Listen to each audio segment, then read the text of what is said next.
Bryson DeChambeau made a brutal comment to Rory McIlroy ahead of the showdown.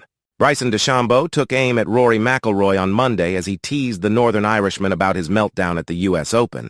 The two players are set to go head-to-head in the showdown in Las Vegas on Tuesday. McIlroy will partner with Scottie Scheffler to represent the PGA Tour in the one-day event, while DeChambeau will team up with Brooks Koepka for LIV Golf.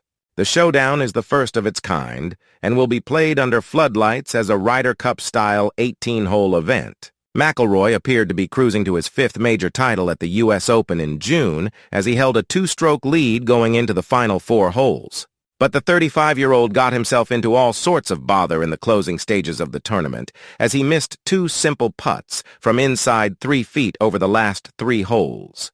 He eventually finished one stroke behind DeChambeau, who clinched his second major after winning the U.S. Open for the first time in 2020. McIlroy was distraught after blowing his lead and opted to skip media duties and take a short break from golf in the weeks that followed. But DeChambeau was unwilling to let the blockbuster star off the hook as they were preparing to renew their rivalry in Las Vegas. As the players were practicing, McIlroy told the crowd, "I'd like to go up against Bryson and try to get him back for what he did to me at the U.S. Open." And DeChambeau coldly replied, "To be fair, you kind of did it to yourself."